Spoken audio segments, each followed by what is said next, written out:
Mon émission commence.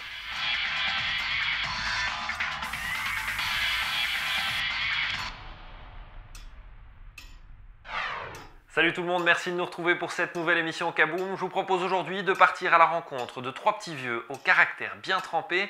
Et c'est leurs parents, Wilfried Lupano et Paul Coé, qui sont évidemment les mieux placés pour en parler. Mignon, cette fois-ci. Mais avant ça, on retrouve Émilie pour la séquence Actu BD. Allez, c'est parti pour une nouvelle émission qui s'annonce explosive.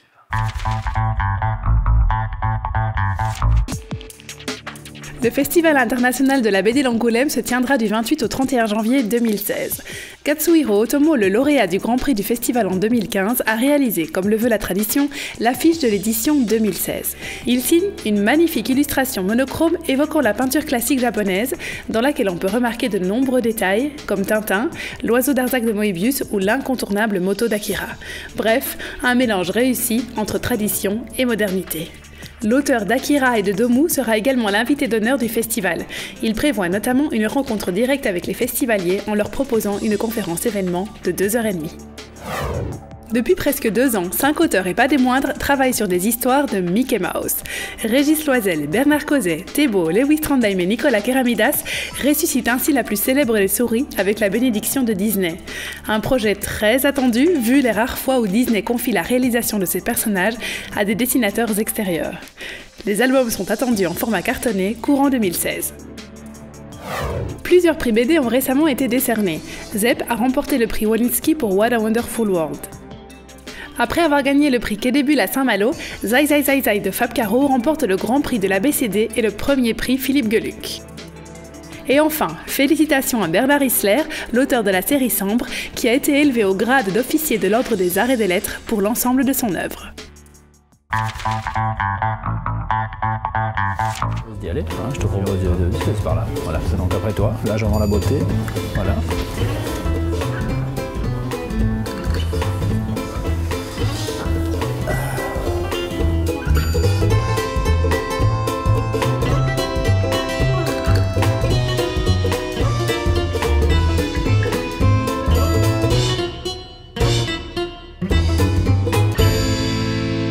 Comment on s'est rencontrés? Moi je trouve qu'on ne me l'a jamais posé cette question. On me la pose tout le temps.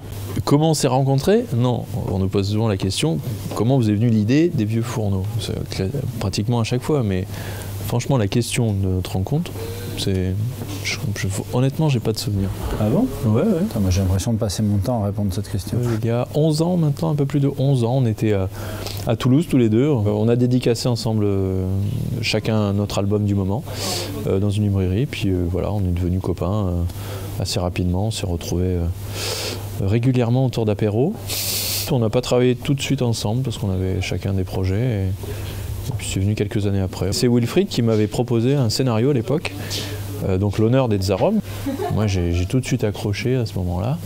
Je dis ouais j'adorerais, c'est une comédie de science-fiction, des gitans dans l'espace, du gros délire. Bon, j'avais ma première série à finir avant tout, et donc on a attendu un petit peu et puis après on a collaboré ensemble. Quand on se voit on parle beaucoup en fait, on parle peu de boulot en fait, pour être honnête. Mais on parle de tout le reste, c'est-à-dire de l'actualité, de ce qu'on a vu, de ce qu'on a lu, tout ça. De nos gamins, des familles.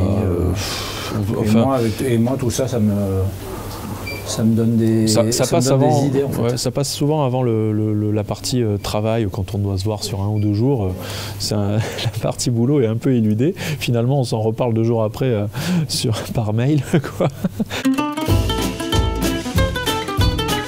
Alors les vieux fourneaux, ça raconte l'histoire de 3 vieux bonhommes qui sont septuagénaires et qui ont la particularité de se connaître depuis l'école communale. Ils sont restés amis toute leur vie, malgré des parcours de vie différents. Ça raconte leur histoire et l'histoire de la petite fille de l'un des 3, qui s'appelle Sophie, et qui est revenue s'installer au village de son grand-père.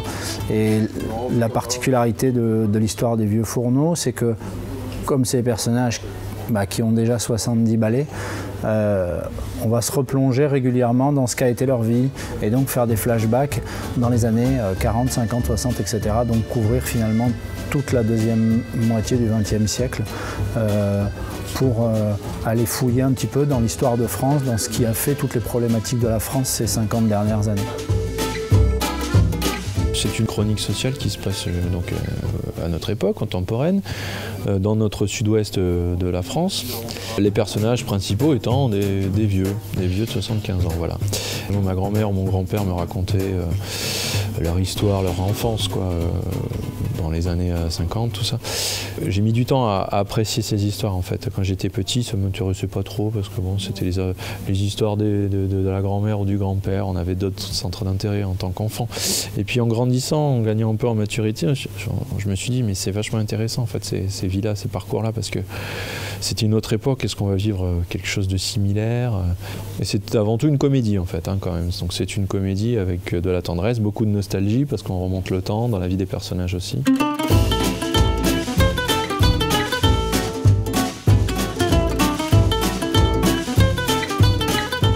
La BD franco-belge, si elle se distingue par rapport aux comics, aux mangas, etc., c'est cette capacité à faire des récits humoristiques avec du fond. Que ce soit les Schtroumpfs, les Bidochon, Gaston Lagaffe, Astérix évidemment. Je trouve que c'est vraiment là qu'il y a l'ADN de la BD franco-belge. Et nous, c'est là-dedans qu'on avait envie d'aller, utiliser l'humour pour parler de choses qui peuvent être graves par moment, etc. Ça me semble quand même être la meilleure solution pour aborder ce genre de thème. Le pari de départ était de proposer des personnages différents de ce qui est en général un héros de bande dessinée, c'est-à-dire un personnage plutôt jeune, plutôt beau, plutôt intelligent, plutôt séduisant. Voilà, c'est tout bête, mais cette description correspond à 90% des personnages de bande dessinée qui sont proposés. C'était déjà une forme de pari. Aujourd'hui, c'est un succès, donc ça peut sembler évident, mais non, à l'époque, c'était un pari.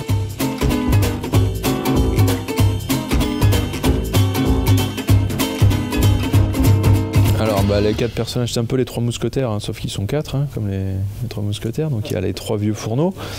Antoine, Émile et Pierrot, amis d'enfance. Antoine est un syndicaliste pur et dur, donc, qui s'est battu toute sa vie dans son laboratoire pharmaceutique. Pierrot, c'est l'anarchiste pur et dur qui se bat contre tout le monde, qui vit à Paris maintenant et qui a monté un collectif de vieux malvoyants, grabataires.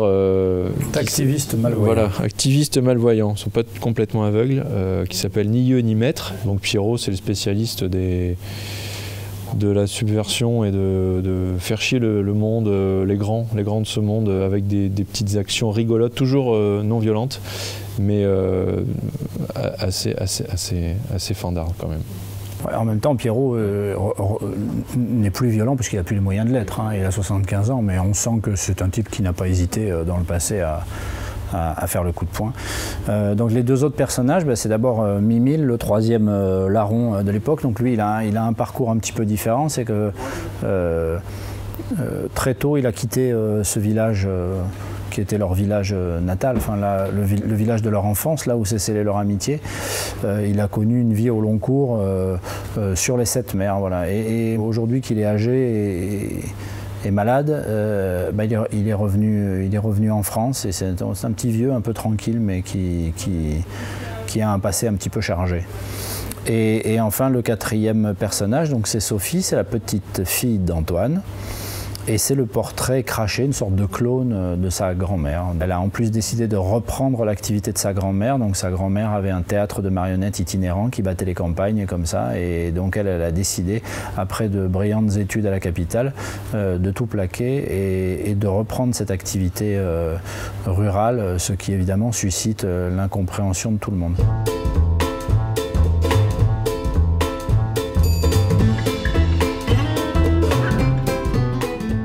Dans le tome 2, il y a des gens qui nous disaient « Ah, Pierrot, c'est dommage qu'il ne soit pas en forme Pierrot dans l'histoire, parce que c'est quand même lui qui amène le plus de répliques cinglantes et marrantes. » Donc là, dans le tome 3, il est en pleine forme. Et quand il dit aux avocats, là... C'est très fleuri hein, comme langage. Il dit tu étais encore dans les couilles de ton père qu'on militait ensemble avec Fanfan. Enfin voilà, c'est. Quelle élégance. Bon alors moi je suis plié de rire. Hein. Je suis plié en 2 quand je lis le scénario à chaque fois. Maintenant il faut qu'il soit aussi drôle, voire plus. Donc comme on disait tout à l'heure, avec le dessin.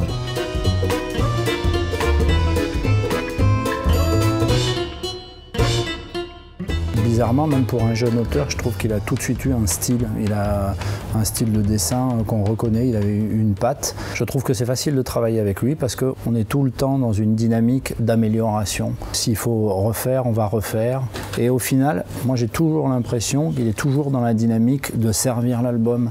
Et il y a plein d'auteurs, ça n'a l'air de rien, mais il y a plein d'auteurs qui ne voient pas forcément les choses comme ça. On veut épater, on a envie de montrer le meilleur de notre boulot.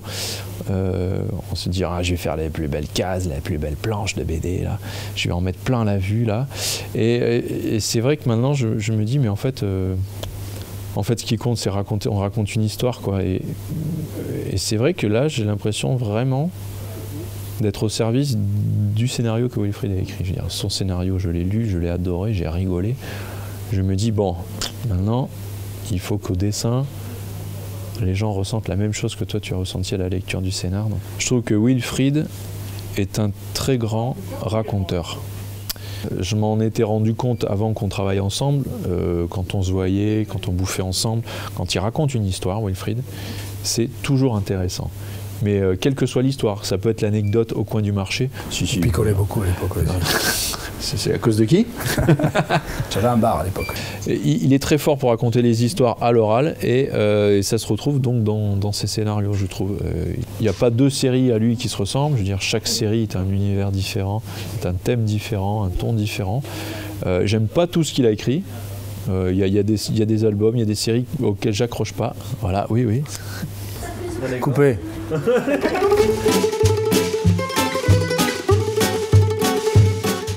Quand on a commencé à réfléchir à ce projet avec Paul, on était vraiment à la croisée où le marché de la bande dessinée était en train de s'hybrider. On avait des séries qui avaient de plus en plus de mal à fonctionner et une embellie des one-shots et du roman graphique qui était en train d'avoir lieu là sous nos yeux. Et nous, en fait, on était partagés parce que justement, on avait envie du roman graphique, mais aussi d'installer des personnages sur la durée pour pouvoir raconter plusieurs choses. Donc, on s'est entendu sur cette espèce de truc hybride qui est de faire une série de one-shot, c'est-à-dire avoir des personnages récurrents, mais pas au sens classique franco-belge, c'est-à-dire que le personnage ne changera jamais quoi qu'il arrive. Nous, ça, on avait décidé de le laisser de côté et d'accepter l'idée que les événements puissent changer nos personnages. D'abord parce qu'on traite de la vieillesse, et que donc si on traite de la vieillesse, il faut bien accepter l'idée du temps qui passe, qu'on ne peut pas juste prendre des personnages vieux et puis les garder éternellement vieux. Enfin, moi, ça me paraissait pas très honnête.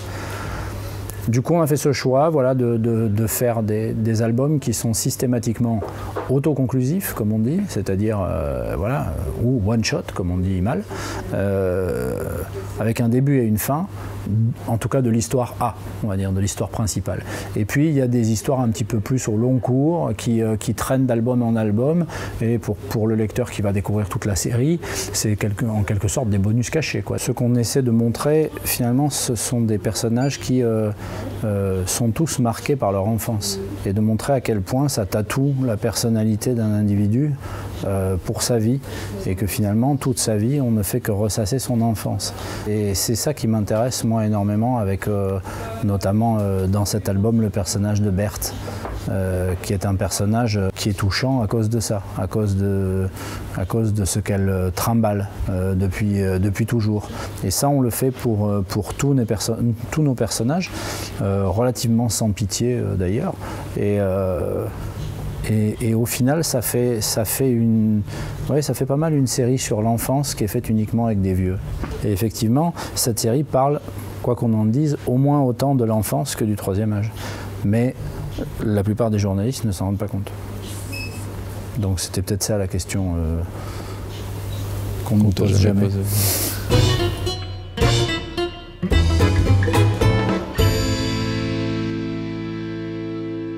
Voilà, on a terminé avec ces vieux fourneaux. Les jeunes n'ont plus aucun Je vous respect. propose maintenant de retrouver la séquence coup de cœur avec les librairies Slumberland et BD World. Donc aujourd'hui j'ai choisi donc 3 albums qui sont sortis donc tous en 2015. Ils ne sont pas forcément sortis ces dernières semaines, mais voilà, bon, c'est des albums qui m'ont marqué cette année. Donc j'ai choisi Les Esclaves oubliés de Tromelin, le cas Alan Turing, et j'ai choisi Little Nemo, Retour à Slumberland. Pour mon premier coup de cœur, donc les esclaves oubliés de Tromelin, ça revient sur un fait historique un peu méconnu. En fin du XVIIIe siècle, des Français ont embarqué à leur bord des Malgaches en tant qu'esclaves alors que l'esclavage était aboli. Et sur le chemin du retour, ils ont fait naufrage et les survivants ont su se réfugier sur une petite île, l'île de Tromelin, qui est une petite île perdue au milieu de l'océan Indien. Une partie de l'équipage va réussir à quitter l'île en promettant aux Malgaches restés sur l'île de venir les secourir, sauf qu'ils vont attendre 15 ans. C'est une histoire malgré tout assez fascinante. Ce que je trouvais intéressant, c'est que même dans l'adversité, les deux clans sont restés en fait très marqués sur l'île. Donc on avait une partie de l'île pour l'équipage français, une partie de l'île les esclaves. Donc malgré les conditions, ils n'ont pas uni leurs forces pour essayer de s'en sortir. Vraiment, les uns et les autres sont restés cantonnés à leurs conditions. J'ai bien aimé aussi le rendu en fait de Savoya là, qui avec son dessin arrivait à bien rendre ces moments où l'île est écrasée par le soleil, ces moments où l'île est submergée par les flots, et également cette façon qu'il a de proposer en fait deux récits en alternance. En fait. D'une part, Savoya raconte sa propre expérience, vu qu'il a été sur cette île avec une mission archéologique pour en savoir plus sur cet événement. Et d'autre part, il raconte l'histoire romancée d'une Malgache à cette période-là, voilà, histoire d'être un peu au cœur du récit. Voilà, donc mon deuxième choix, c'est le cas Alan Turing. Donc Alan Turing est un génie en fait, un génie incompris qui a été engagé pendant la Deuxième Guerre mondiale pour déchiffrer la machine Enigma, qui était une machine qui servait à crypter les messages allemands, qui en fait changeait tous les jours. Le code changeait tous les jours, ce qui était donc du coup extrêmement difficile à déchiffrer. Donc en fait, il a réussi à mettre au point une espèce de super ordinateur qui arrivait à résoudre en quelques secondes ce qu'une équipe de matheux mettait plusieurs heures à résoudre. Et il a donc contribué par ce fait à sauver des tas de vies humaines pendant la Deuxième Guerre mondiale. Dans la deuxième partie de l'album, on s'attarde un peu sur l'après-guerre. En fait, il était suivi d'assez près de peur qu'il ne divulgue des secrets. Et on s'est rendu compte qu'il avait une vie un petit peu dissolue, en fait, qui fréquentait des hommes. Et ça lui a valu d'être jugé et condamné à la castration chimique. Voilà, donc vraiment le destin d'un personnage hors norme qui donnera lieu bien sûr à une issue tragique qui reste jusqu'à aujourd'hui assez célèbre, notamment par le logo de la firme Apple. Pour mon dernier coup de cœur de cette séquence, j'ai choisi Little Nemo, Retour à Slumberland. Alors c'est une en fait relecture moderne d'un classique de la bande dessinée, peut-être le premier classique de la bande dessinée, une BD donc qui a été dessinée par Winsor McCay et qui est considérée comme la première BD moderne. Et donc là en fait, tout comme dans l'histoire originelle, on y suivait les aventures de Nemo, qui était un petit garçon qui dès qu'il s'endormait, dès qu'il commençait à rêver, vivait des tas d'aventures, notamment avec la princesse du royaume des rêves en fait. Voilà. Donc on va suivre un petit peu ces deux compères, d'autres personnages se greffent au fur et à mesure de l'histoire et ils vont vivre bien sûr des aventures absolument oniriques et incroyables. Alors c'est vraiment un superbe album. Déjà c'était un album assez périlleux en fait. Donc ici Shanoer, le scénariste, et Gabriel Rodriguez vraiment relèvent un défi, vu que quand même s'attaquer à ce mythe, ce Citizen Kane de la BD, c'était vraiment quand même une espèce d'exercice assez périlleux. Et ils s'en sortent avec brio, tout venant en fait parce que déjà le dessin est vraiment à la hauteur, assez respectueux tout en modernisant évidemment celui de Winsor McCay. La mise en scène reste très inventive, les couleurs sont somptueuses. Et Rodriguez, donc le dessinateur qu'on connaissait déjà pour son travail plus sombre dans Lock and Key, propose ici un dessin quand même plus rondouillard, plus enfantin, mais toujours aussi soigné. Quant au scénariste, c'est pas un premier venu en fait, vu qu'on le connaît aussi pour son adaptation d'un autre grand classique de la culture populaire américaine, qui était en fait l'adaptation en comics du Magicien d'Oz. Voilà, donc vraiment une super BD à conseiller à tous, à partir de 10 ans jusqu'à 110 ans, et qui est moins intimidante que l'œuvre originale, quoi. Voilà, c'est terminé pour aujourd'hui. On se donne rendez-vous le mois prochain pour une nouvelle émission ou tout de suite sur notre page Facebook ou notre site internet pour des séquences exclusives web, des news et évidemment toutes les anciennes émissions. Je vais aller liker leur page. Allez, il me reste juste assez de temps pour vous dire au revoir. Oh, c'est fini. Je vais regarder mon feuilleton.